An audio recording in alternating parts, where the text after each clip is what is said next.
The Chicago Bears have had some pretty good off seasons over the past few years, being called off-season champions. But I'm going to tell you why this off-season will actually translate to wins. And we'll talk about all that and more on today's episode of the Windy City Breeze, starting now.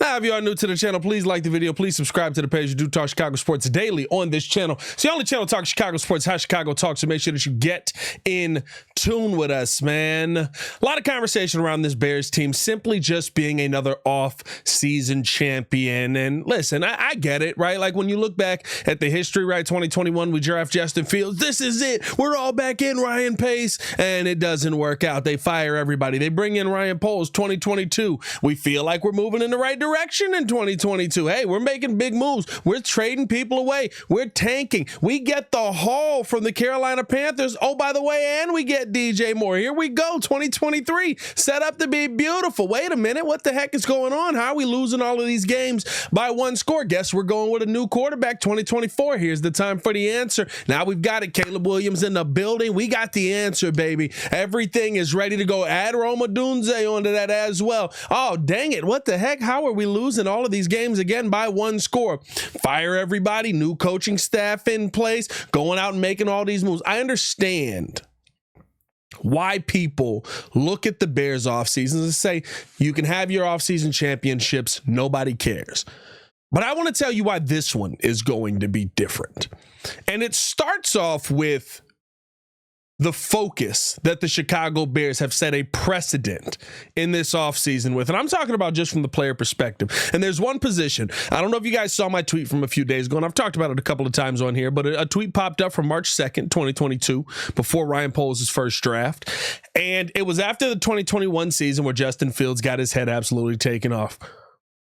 And coming out of that 2021 season, I was speaking on the offensive line and what needed to be massive changes on this team. That 2021 offensive line, Jason Peters, Cody Whitehair, Sam Mustipher, James Darnold, Larry Borom. Larry Borom playing right tackle. Jason Peters, left tackle. Cody Whitehair, left guard. Sam Mustipher, center. James Daniels, right guard. Bad. Let's make some changes. Okay. 2022 comes in.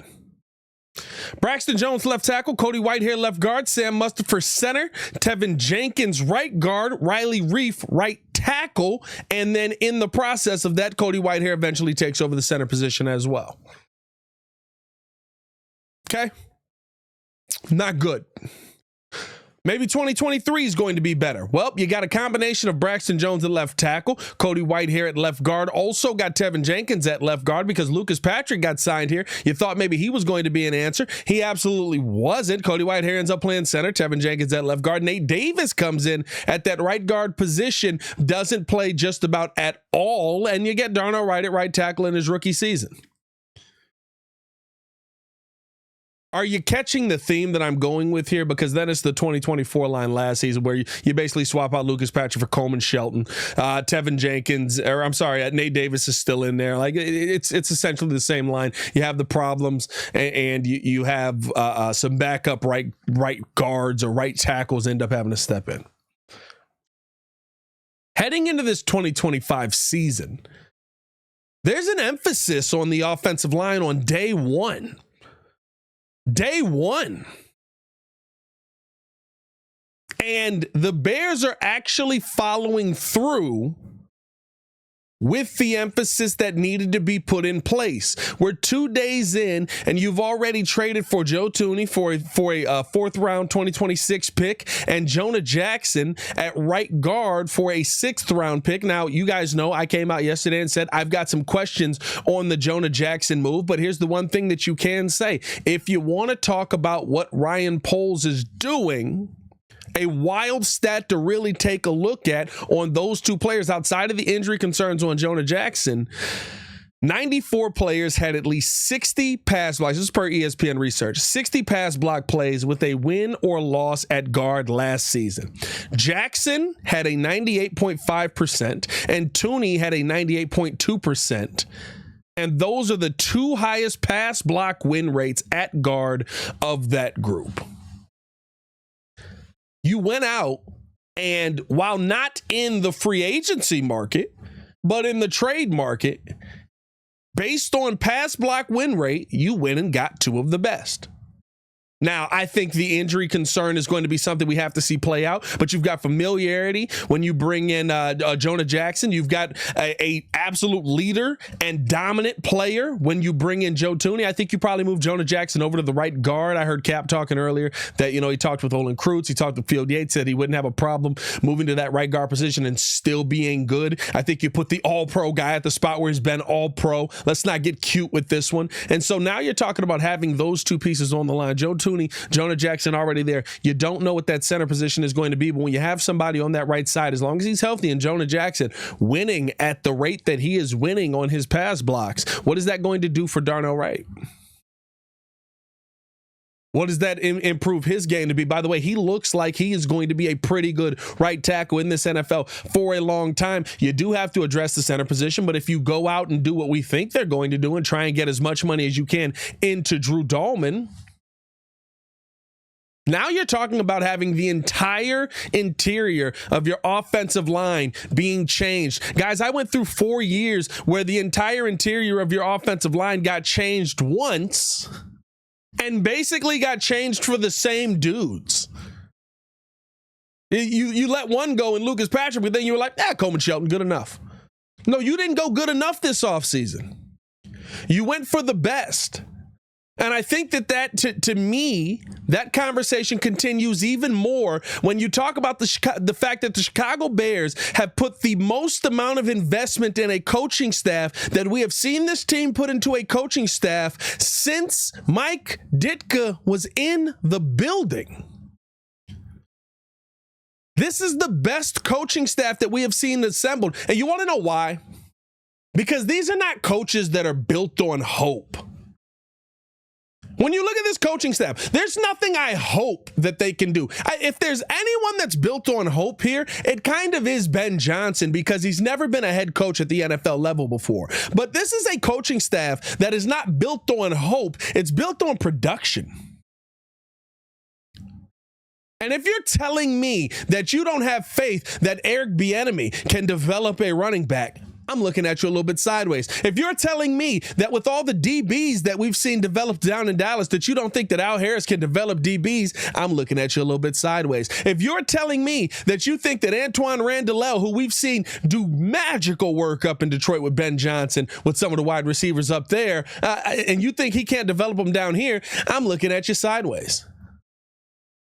Dan Rashard,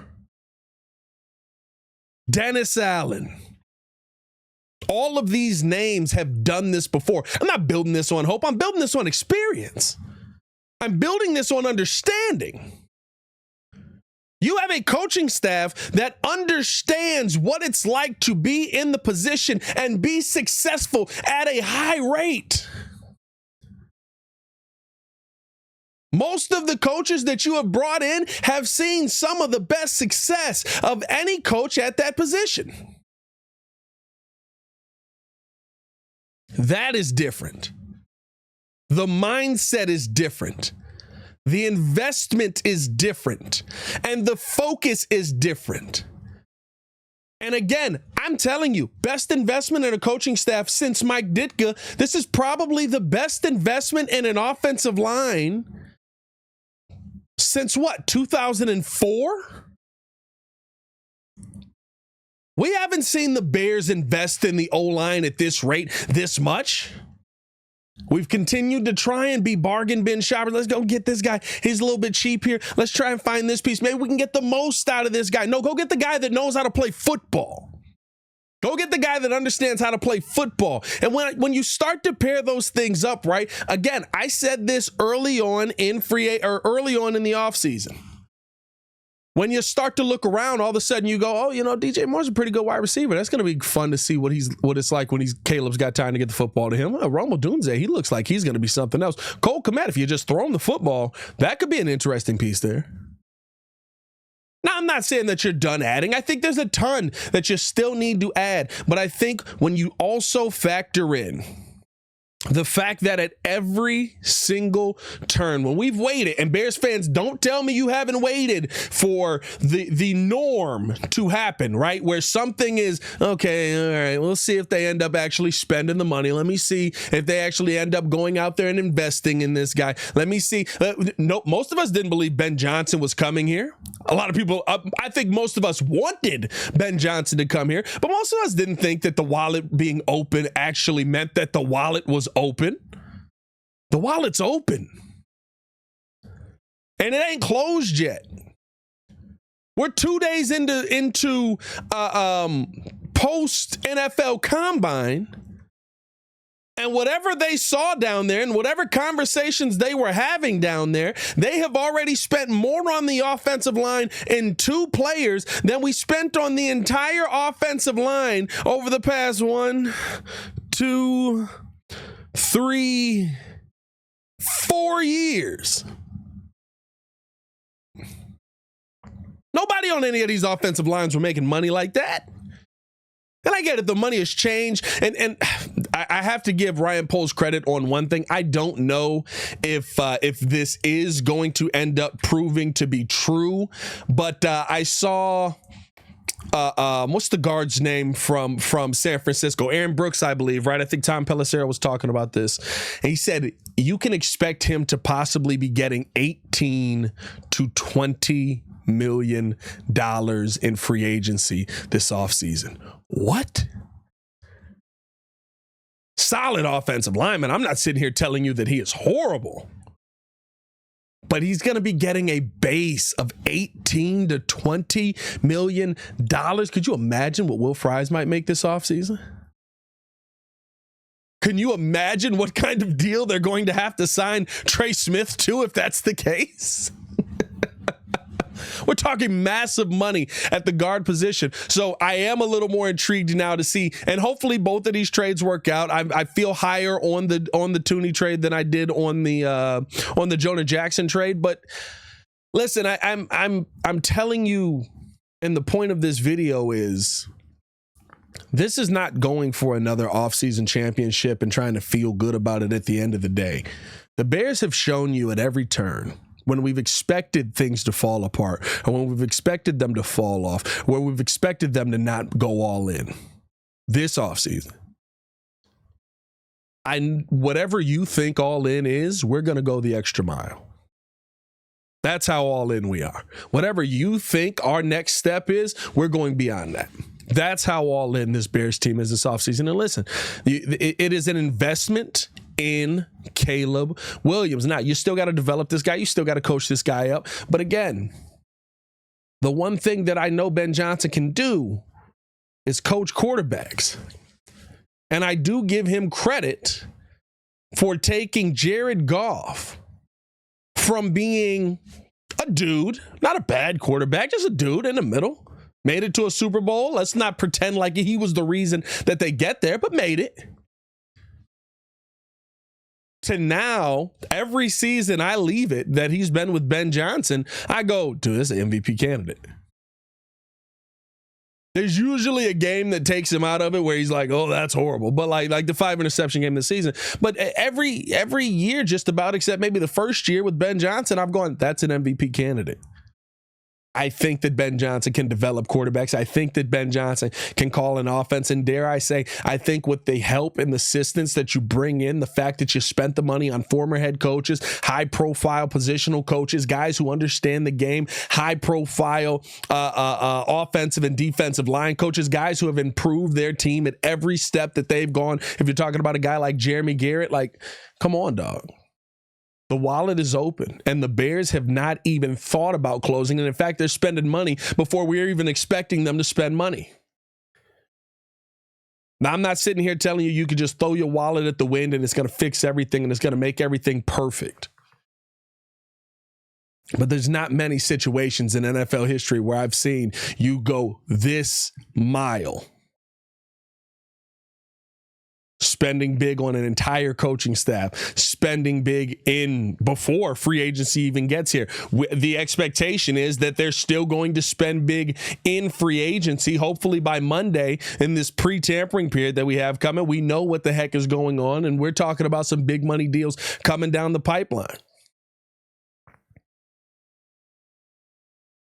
We're talking about going out and getting the best that position has to offer. Please don't be a running back. Sorry, I'm standing on that. Not spending more money on a running back. That's why this offseason is different. That's why if this does turn into an offseason championship, it will actually turn into regular season success. Let me know how you guys feel in the comments below, man. I'll be down there talking with you guys as well. Hit that like button, subscribe to the page. Leave a 5-star review. Y'all know what to do. Make sure to tap in with all the content that we've got on the channel today as well. Tap in, of course, with the breaking news video on the Bears signing Joe Thuney. See my full reaction on that. And, of course, the Morning Breeze this morning with me and Jordan JC. And if you want to get some in-depth offensive line breakdown, man, check out the Chicago Bears podcast today over on ESPN 1000's YouTube channel. We had Brandon Thorne on today, and he broke down a bunch of prospects, offensive line, defensive line, that the Bears could go after. Some people in the that got the franchise tag, or I'm sorry, the franchise tag. Some people that will be available in free agency who didn't get the franchise tag. Some people who are going to be available via the draft early on. There's a bunch of great nuggets in there that I would love for you guys to tap into, man. So check that out as well. As always, man, it's your boy Pat the Designer back at it again. Y'all stay safe out there, Chicago. Bear down. One love. Peace.